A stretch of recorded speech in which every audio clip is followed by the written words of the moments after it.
today I'm going to be doing quite a few videos in a row actually, because I have not had any time to film videos lately. Particularly today, I'm going to be talking about books that I've read in September. I'm going to be starting this now where I'm going to try to do it every single month, where all the books that I've read in that certain month I'm going to do like little mini reviews on, not really in depth, but kind of to give you guys an idea of the kind of books I read and my recommendations to you. I have 3 books this month, and they are Slaughterhouse-Five by Kurt Vonnegut, How to Steal a Car by Pete Houtman, and Divergent by Veronica Roth. So I guess first I will talk about Slaughterhouse-Five by Kurt Vonnegut, and I'll put a little book cover right here for you so you can see it. It's very hard to explain here.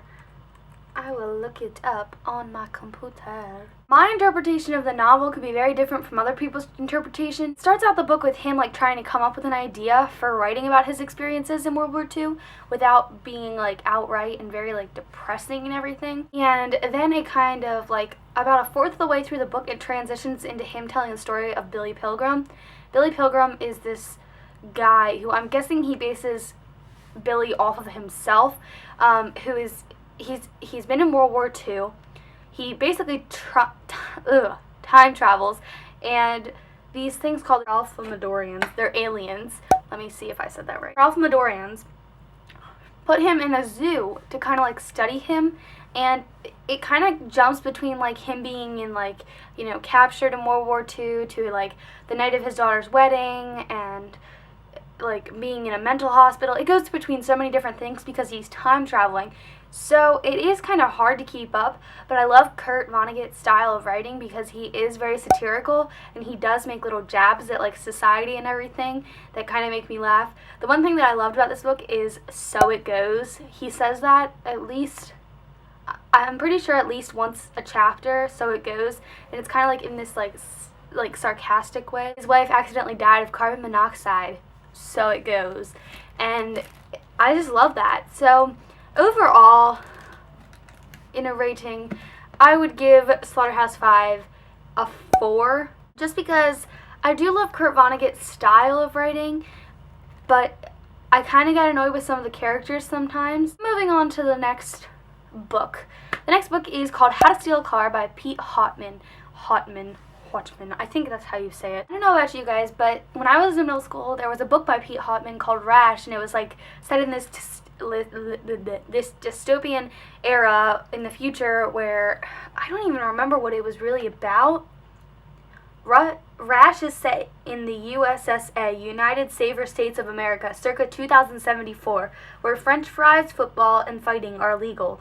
Beau Marston must learn to live with the rules. He fails and is sentenced to 5 years of making pizzas for McDonald's in a prison camp located near the Arctic Circle. There are polar bears.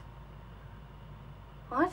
This is legitimate. On his website, it says there are polar bears, in the description of this book. There are polar bears, and that's how it ends. How to Steal a Car is actually written from a girl's point of view. It's a realistic fiction, not really science fiction like Rash was. I know that I loved Rash, so I wanted to read Pete Houtman again, and I did, and just gonna put it out there, I think Pete Houtman should stick to not writing from the viewpoint of a girl, just stick to writing science fiction novels, because I know I enjoyed his science fiction a lot more than I enjoyed How to Steal a Car. How to Steal a Car took me about a day, 3 days to read, because it wasn't that big of a book. It was about 100 to 200 pages. It really wasn't that big of a book.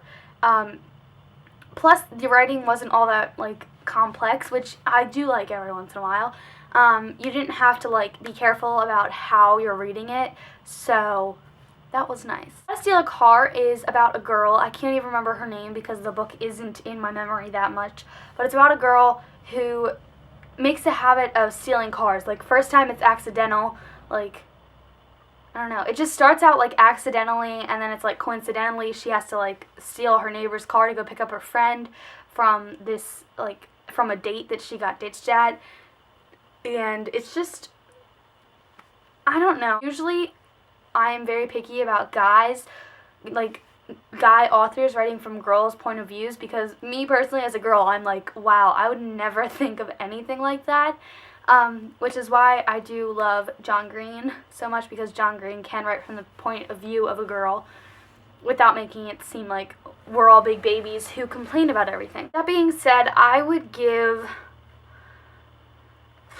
How to Steal a Car maybe a 3, like a 2.5, 3.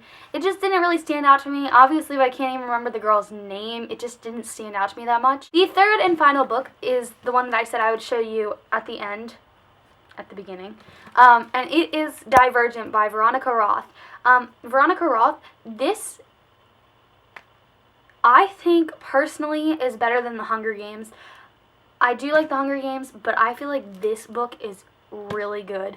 I feel like with authors who write, like, dystopian kind of books, they don't have to be an amazing writer. They really don't. It's the plots that they can think up in their head that are, like, amazing to me. This is about, a dystopian society where there are 5 groups. There's the erudite, the amidity,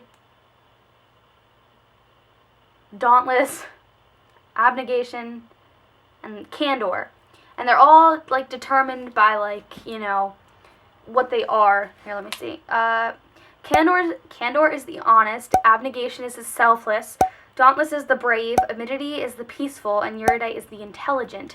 And it's basically about this girl who finds out that she's divergent when she goes to be put into, goes to get tested to see which one she's in. She's grown up in abnegation, which is the selfless, so she's not really supposed to think of herself that much. She's always supposed to think of others before herself, and her name is Beatrice, by the way. And she goes to get tested, and she finds out she's divergent, which means that she could be up to, like, 3 or 4 out of the 5. Like, she could be, I think she could even be 5, like, all 5 of them, but I'm pretty sure that she ends up being abnegation, dauntless, and erudite. I'm not quite sure, but she gets put between 3, and she decides to go to the dauntless, which is the brave. And this book, I just love this plot in this book. It's very good. It's very complex. You kind of have to,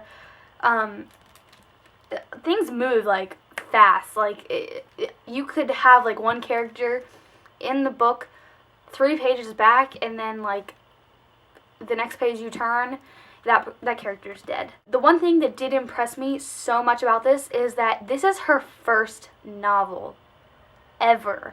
Like, she's ever had published. This is her first novel, and they're already talking about making it into a movie, kind of like The Hunger Games. And I don't know what the next book is. I think it's Insurgent, but I actually have like 100 pages to go. Whoops. But it's so good that I know. My little sister actually read it before I did, so obviously she was in 6th grade when she read this. So it's basically any age type can read it. There's just quite a lot of graphic violence. Well, not really graphic because you can't see it, but you can imagine it. Overall, I would give Divergent a 4.5. It wasn't exactly the best book that I've ever read, but it was pretty dang close. That I really, really liked the plot and the characters. I got into them a lot, and I loved how complex Beatrice or Triss got. So those were the books that I have read in September. I will make another video at the end of October telling you which books I've read. I'll probably have more next month. I might have to cut it down actually because I've just been so busy lately. I have not had time to do anything, but I hope you guys enjoyed that, and I'll talk to you guys later. Bye.